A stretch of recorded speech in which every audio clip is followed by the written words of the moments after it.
Hello students, English medium standard 10th subject social science lesson 15 economic development. तो इस lesson में हमें जो है इकोनॉमिक डेवलपमेंट के बारे में बताया है।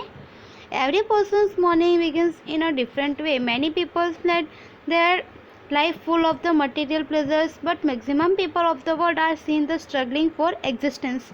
For these people who are called the poor, physical pleasure, well-being or resting is in the imagination only. How has this situations originated and how do come out of these situations? Such types of the questions have their answers. तो यहाँ पे हमें बताया कि जैसे जो है सभी इंसानों की जो है सुबह जो है होती है अलग अलग तरह की होती है। तो इस तरह से कुछ लोगों की जो लाइफ है वह फुल ऑफ मटेरियल्स प्लेजेस होती है, जिनकी लाइफ में जो है किसी भी चीज़ की कमी नहीं होती है। कुछ लोग ऐसे होते हैं कि जो है मॉर्निंग में उठते हैं, उनका स्ट्रगलिंग जो है वह स्टार्ट हो जाता है, वे लोग स्ट्रगल करने शुरू हो जाते हैं।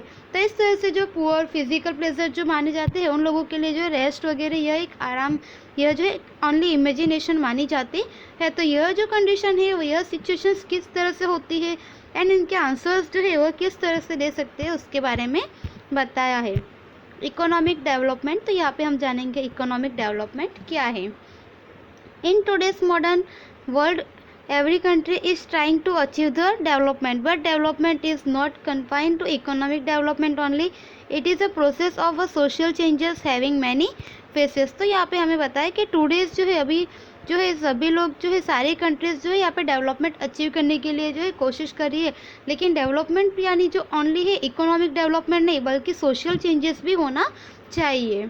Economic development means the constant increase in the national income of a country, यानी कि जो है हमारी कंट्री की जो इनकम है नेशनल इनकम उसमें जो है इंक्रीज होना चाहिए, कंस्टेंटली होना चाहिए। एंड उसके बाद में जो है इंक्रीज इन पर capital income of a country. तो यहाँ पे हमें बताया कि पर कैपिटल जो है कंट्री में पर कैपिटल इनकम जो है वह इंक्रीज होनी चाहिए। Improvement in the living standard of the peoples, के लोगों का जो लिविंग स्टैंडर्ड है उनकी जो लाइफस्टाइल है उसमें जो है इम्प्रूवमेंट होना चाहिए। This is called the economic development. तो हम इसे जो है इकोनॉमिक डेवलपमेंट कहते हैं। Total income of the country is called the national income. तो हम ये बताएं कि टोटल इनकम जो होती है कंट्री की उसे हम नेशनल इनकम कहते हैं। By dividing the total income of the country with the total productions of the country we obtain the per capital income. तो यहाँ पे हमें बताया कि नेशनल इनकम जो है उससे जो है यहाँ पे पर कैपिटल जो है उसे जो है पॉपुलेशन जो है कंट्री की उस पॉपुलेशन से जो पर कैपिटल इनकम से डिवाइड करते हैं, तो उससे जो है हमें पर कैपिटल इनकम मिलती है। While living standard the includes the facilities like the obtaining foods, clothes, education, health services, transportation services as well as shelter. Because of the increase in the national income and per capita income in India after independence, there has been improvement in the services and the facilities such as availability of the food, grains, clothes, electricity, education, health service, shelter, etc. The above mentioned the requirement as fulfilled to the easily and in the better way of the compared to the past. So we may say to the economic development is taking place in India. तो इस तरह से यहाँ पे हमें बताया गया है कि जो लिविंग स्टैंडर्ड है उसमें जैसे कि चेंजेस होता है, food, clothes, education, health services, transportation वगैरह जो है इसी तरह से जो चेंजेस होता है उसी तरह से जो नेशनल इनकम पर कैपिटल जो है वह बढ़ती है। तो उसमें जो है काफ़ी हमें चेंजेस देखने को मिलती है और इन सब की जो फैसिलिटीज़ है वह जो है इंडिया इंडिपेंडेंट होने के बाद जो है काफ़ी बड़ी है। यह सारी सर्विसेज लोगों को दी जा रही है एंड फैसिलिटीज़ जो है वह भी काफ़ी बड़ी है, जैसे कि availability of the food, grains है, क्लोथ है, electricity, education, health service, shelter वगैरह है, यह सब जो है हम यहाँ पे दे रहे हैं। एंड उसके बाद में यहाँ पे बताया कि इस तरह से हम कह सकते हैं कि पहले की कंपेयर में हमारी कंट्री में अभी जो है यहाँ पे इकोनॉमिक डेवलपमेंट हो रहा है। नेशनल इनकम ऑफ इंडिया, तो यहाँ पे इंडिया की जो है नेशनल इनकम बताई है। National income GDP of India which was 87,36,039 crores in the 2011-12 has increased to the rupees 1,35,67,192 crores in 2015-16। तो यहाँ पे हमें बताया है कि यहाँ पे नेशनल इनकम यानी कि हमारी कंट्री की यहाँ पे जो बताई है कि जो 2011-12 में जो है 87,36,093 थी, वह जो है यहाँ पे अभी बढ़कर 1,35,67,192 जो है 2015-16 में हुई है। तो इस तरह से यहाँ पे जो है नेशनल इनकम हमें जो है वह मिलती है।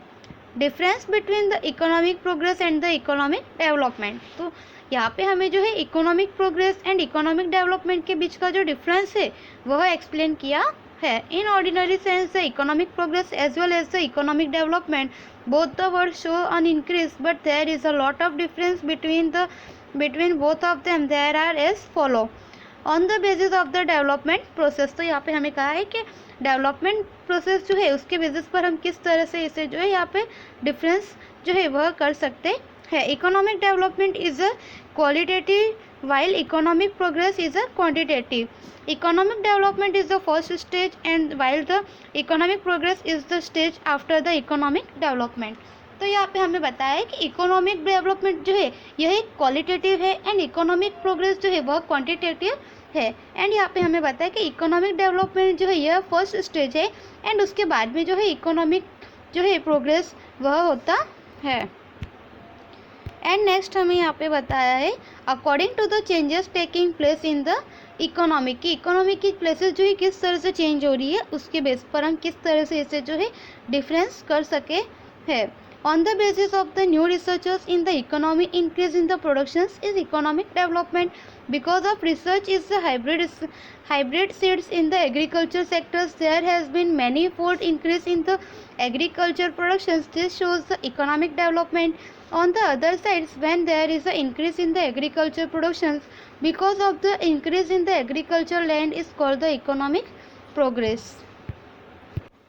तो यहाँ पे हमें बताया है कि इकोनॉमी में जो रिसर्चेस हुए हैं कि प्रोडक्शंस किस तरह से जो है इकोनॉमिक डेवलपमेंट में जो है किस तरह से हम प्रोडक्शंस को इंक्रीज कर सकते हैं। जैसे कि यहाँ पे हाइब्रिड सीड्स वगैरह जो है एग्रीकल्चर सेक्टर्स वगैरह में जो है एग्रीकल्चर का प्रोडक्शंस जिस तरह से इंक्रीज हुआ है, तो यह जो है यह दिखाती है कि हमारा इकोनॉमिक डेवलपमेंट हुआ है। एंड इसका अदर साइड जो है वह हमारा जो एग्रीकल्चर प्रोडक्शंस जो है वह हमारे जो है इकोनॉमिक प्रोग्रेस बताता है।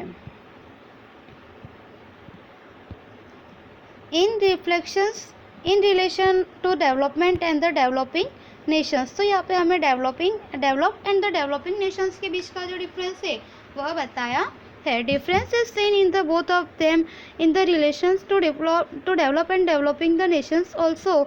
Increase in the national income of the developed countries is called the economic progress, and while the increase in the national income of the developing countries is called the economic development.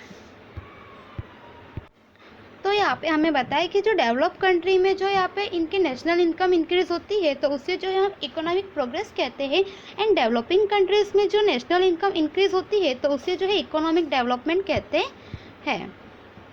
Next is the features of the developing economy, तो यहाँ पे developing economy के features क्या है वह हम जानेंगे। Economy of the developing countries is separated on the basis of the per capita income as per the World Development Report of 2004 of the World Bank. Countries having less than $735 per capita income are the categorized as the developing country. Following are the features of the developing economy. तो यहाँ पे हमें बताया है कि 2004 की world bank की जो रिपोर्ट है उसके अकॉर्डिंग जो है जिस कंट्री में जो है पर कैपिटल इनकम $735 से कम है तो वह जो है डेवलपिंग कंट्री की तरह मानी जाती है।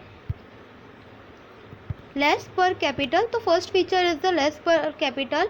National income of the developing countries is less per capital, growth rate is high, so per capital income remains low because of the per capital income living standard of the people is low. तो यहाँ पे हमें बताया कि developing countries में जो है पर कैपिटल इनकम जो है वह लो होती है बिकॉज कि यहाँ पे जो है पॉपुलेशन जो है वह इंक्रीज होती है, इसीलिए जो है पर कैपिटल इनकम जो है वह लो रहती है एंड लिविंग स्टैंडर्ड जो है वह भी पीपल्स का लो रहता है। Population growth rate is high in developing nations. Rate of the population growth is 2% or more than these nations. तो यहाँ पे हमें बताया कि डेवलपिंग कंट्रीज में जो है पॉपुलेशन ज़्यादा इंक्रीज होती है एंड जो है 2% से ज़्यादा उसमें इंक्रीज होती है। dependence on the agriculture. Main occupations of the peoples of developing countries is the agriculture. More than 60% of the population is the dependent on the agriculture for employment. Contributions of the agriculture in the national income of these nations is about the 26%. तो यहाँ पे हमें बताया कि developing country का जो है एक मेन फीचर्स यह माना जाता है कि वे लोग जो है एग्रीकल्चर पर डिपेंड्स रहते हैं। तो उस पर डिपेंड रहने के लिए जो है वहाँ के लोगों का मेन ऑक्यूपेशन जो है वह जो है एग्रीकल्चर होता है, जो कि 60% से ज़्यादा लोग जो है एम्प्लॉयमेंट के लिए जो है एग्रीकल्चर पर डिपेंड रहते हैं। एंड उसका जो है हमारे नेशनल इनकम में 26% जितना जो है कॉन्ट्रीब्यूशन होता है। अनइक्वल डिस्ट्रीब्यूशन ऑफ इनकम, तो यहाँ पे हमें पता है कि जो इनकम होती है उसका डिस्ट्रीब्यूशन जो है यहाँ पे अनइक्वल होता है। Unequal distribution of income and the factors of the production is seen is the developing countries. This is inequality is seen in the cities as well as the village. 20% rich people of the country share the 40% of national income and the poorest 20% peoples share 10% of the national income. This concentrations of the income and the poverty is seen in the hand of the rich people in the developing economy. तो यहाँ पे हमें बताया कि इस तरह से जो है यहाँ पे अनइक्वल इसका इनकी जो इनकम होती है उसका डिस्ट्रीब्यूशन जो होता है वह अनइक्वलिटी में होता है कि 20% जो रिच पीपल है वह जो है 40% नेशनल इनकम का जो नेशनल इनकम है उसका 40% रखते हैं। एंड वही 20% जो पुअर लोग हैं वह नेशनल इनकम का 10% रखते हैं। तो इस तरह से जो है यहाँ पे इनकम का डिस्ट्रीब्यूशन अनइक्वलिटी होता है। Next one is a feature of the unemployment. Unemployment may be the counted as per the important feature of the developing countries.